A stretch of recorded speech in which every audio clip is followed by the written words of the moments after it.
welcome to my kitchen. My name is Jason Champagne. I'm chef owner of Native Chef LLC, and I'm just very fortunate and honored to have the chance to present from my home here in Eudora, Kansas. I'd like to thank the Southern Plains Tribal Health Board for making this happen.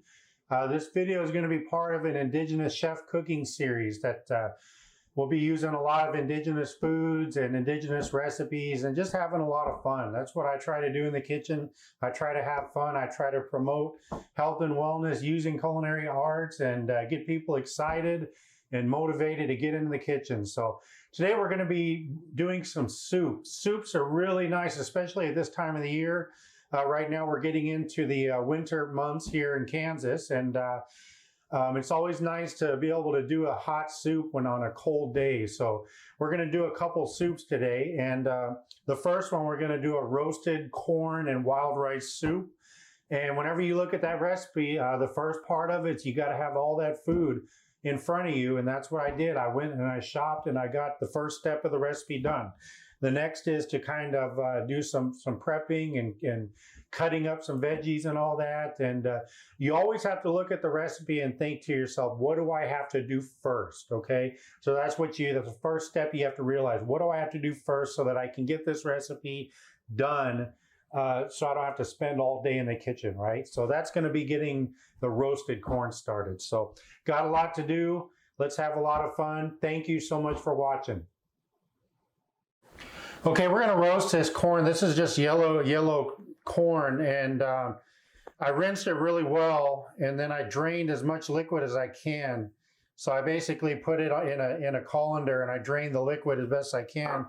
And you really want to have this dry. So we're going to add this to a bowl. We're going to add our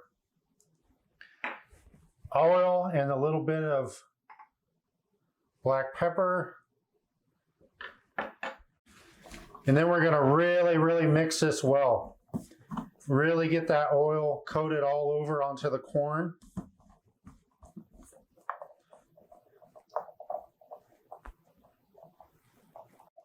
And then after it's mixed really well, we want to put it on a sheet pan, and we want to roast it at 425. I've preheated my oven.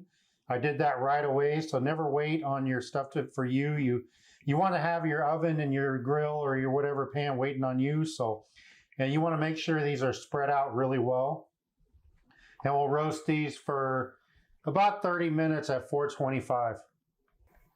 Corn is roasting. We'll go ahead and get our veggies cut up. So we want to cut up our carrot, and all I do is carefully cross chop here to get it in strips, and then I will cut it this way a few times, and then take that and then cut it this way, and we'll get these small pieces of finely diced carrot. And then next up, we'll cut up some celery. So all I do is I just cut down, and I don't cut all the way to the end. Get some strips going on, and then cut it in half, and then cross cut this way. Same size as the carrot, finely diced, small dice. And then we'll small dice a bell pepper, and all I do is I stick my thumb under here and I tear out that middle part. I always have a little trash bowl next to me. And then from here, all I do is I cut right there on that line, cut right there, and then I cut some of that middle part out, this middle part. And then I'll cut strips this way. And then cross cut those this way. So we want similar sizes between the carrot, the celery, and the bell pepper. We'll cut up some yellow onion. And then our last cut will be some fresh parsley for a garnish.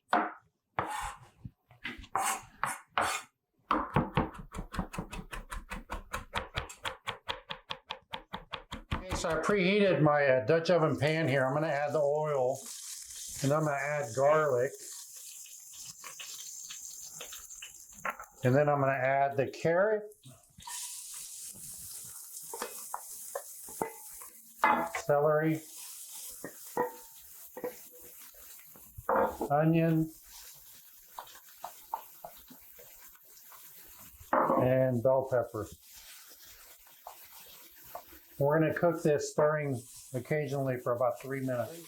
Sweating is basically letting go some of that flavor, that moisture out of the vegetables. And what I like to refer to it as is if you're opening the door to the vegetables, the flavor will come out. So that's what we've done here. They're nice and basically sweated. So we're going to add some dried basil, dried oregano, black pepper. Really stir this into the veggies really well. And then we'll add 4 cups or 1 quart of vegetable stock. And we'll also add our wild rice, and we want to bring this to a boil. And then our corn is done. It's roasted for about 30 minutes, and as you can see, it shrunk up quite a bit, but really smells amazing. I don't know how many times you've roasted corn at home, but the aroma is just amazing. And we'll let this cool really good, and then this will wait on us. And now that the soup is at a boil here, we'll cover it and we'll let it simmer on low for about 30 to 40 minutes, or basically until the wild rice is cooked.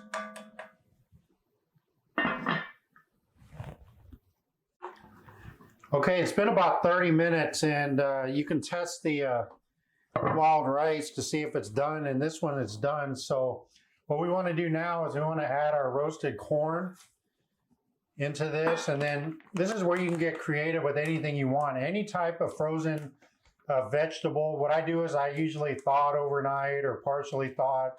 Any type you want. If you like green beans, whatever. I like a little bit more carrot. I love carrots, and then I got some peas. So this is when you want to add these fresh veggies. You don't want to overcook these. You want these to stay nice and bright colored.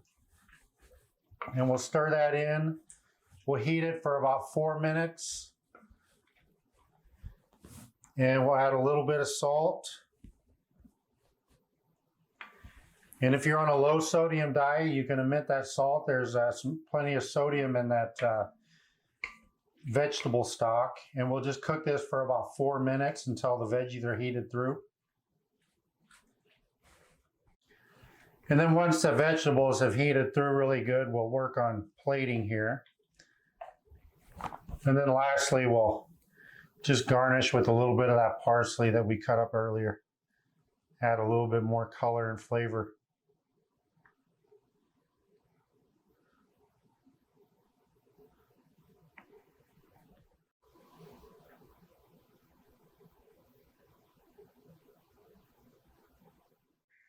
This next recipe is one of my favorites to make. It's butternut squash soup. And if you guys have ever had butternut squash and you like it, you're going to love this recipe. So try this at home for sure. Make sure that you have those knife skills down when you're handling a tough product to cut up, such as butternut squash. But pretty simple recipe, and not too many ingredients in it, but I'll tell you, it's just delicious. And we'll get started on it. So first off, we'll get our veggies cut up, and we'll do about half an onion here, and just cross cut this way. Next up, we'll cut up a little bit of ginger. We don't need a lot. We only need about a tablespoon, but it's really cheap to buy.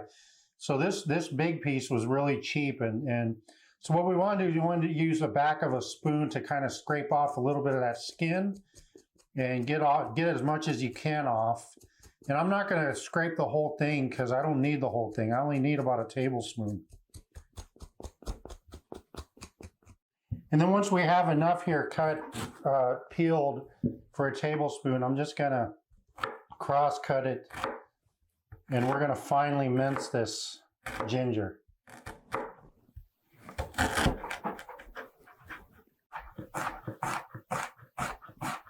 Now, before I cut up this butternut squash, I want to share with you a safety trick I do with my cutting boards. And I always put a really thick, damp paper towel down.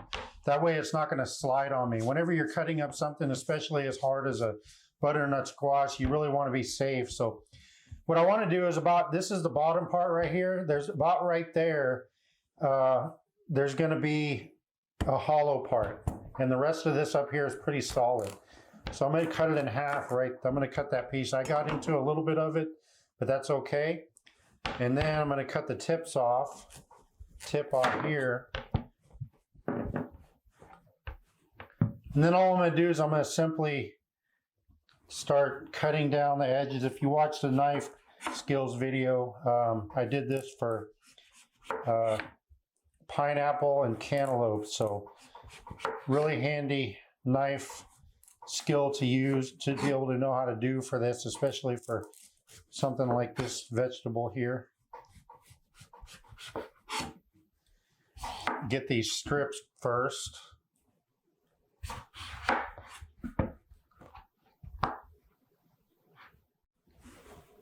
Cross cut this way.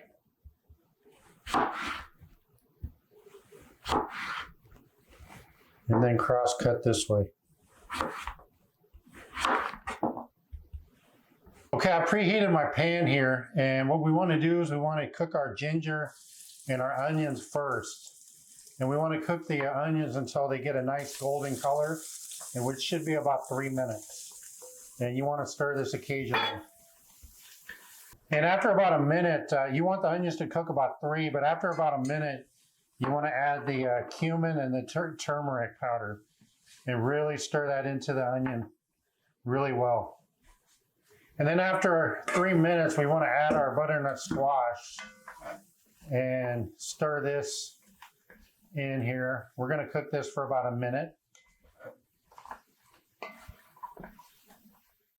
And then after a minute, we want to add a half a cup of water. You see that bottom right there? That's what we want to get that. That's all kinds of flavor right on the bottom there. It's called deglazing the pan. So we'll add this water and really scrape the bottom really well. And we want to decrease the liquid by half. And then after the liquid is reduced by half here, we're going to add our 4 cups or 1 quart of vegetable stock.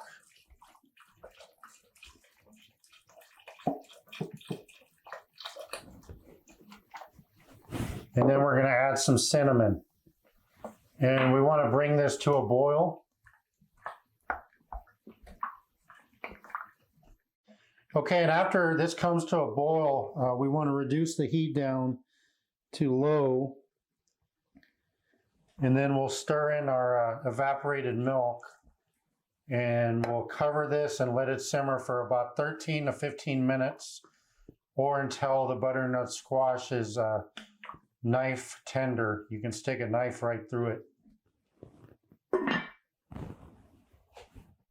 Okay, it's been about 15 minutes, and again, the length of this takes, depends on how big you cut your butternut squash. So they're done. So now what we're going to do is we're going to carefully transfer a small batch of this into a food processor.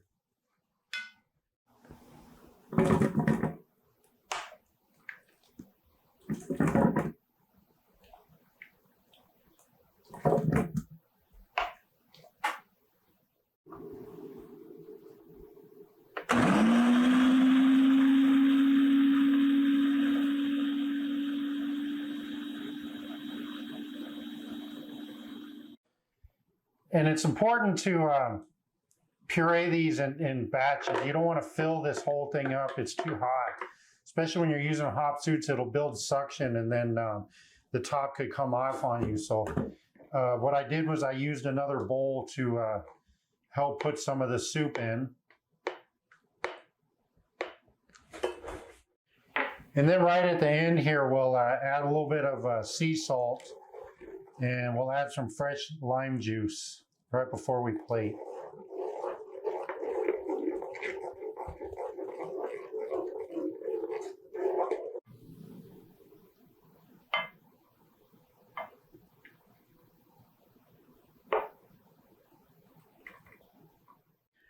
And then what we'll do is we'll put a little dollop of sour cream right in the middle there.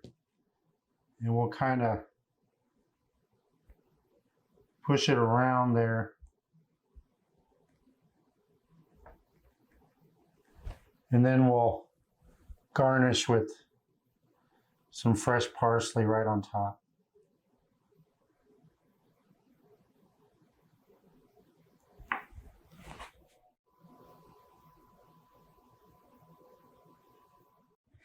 Well, that does it for these two recipes, and a few pointers on them. If you have somebody that has trouble chewing or trouble with their teeth, on the roasted corn one, just decrease the time roasting. Go to 20 minutes or even 15, or you could actually just saute them really quick in a little bit of oil in a pan. But if you enjoy a little bit of chewiness, it's personal preference. I like chewiness. I like to have them roasted at 30 minutes. The soup is amazing. Both of them are just delicious. These kinds of soups are the kind of soups that, if you ever heard that term, make you feel good inside and out. Well, this is what they are. They make you feel good about yourself because you're not guilty about, you know, a bunch of, you know, saturated fat with like a bunch of hamburger or, you know, beef roast or something. You know, these are really healthy soups that if you just do them once a week, you know, that's an advantage of just always intaking that saturated fat. Obviously, there's no meat in these, but eating them, they're delicious. If you like a little bit more of a thicker butternut squash soup, just decrease the amounts of broth from 4 cups to 3. One important tip with that is always puree in small batches. Don't puree in big batches, especially if the soup is hot. What I did was I utilized the same bowl that I had the cut up butternut squash in, and then I put the soup in there as I pureed it. So once my Dutch oven got empty, then I was able to put the soup back in there. Really delicious soups, really easy to make and colorful, and just had a great time today. I really hope that today's videos are helping some people out there. Thank you again so much for watching. I sure appreciate it. I had a great time. Thank you again to the Southern Plains Tribal Health Board for allowing me to share my services and my knowledge with others through this Indigenous Chef Cooking Series. And there'll be more videos to come. And again, thank you so much for watching. Stay safe out there and have a great evening. Miigwech.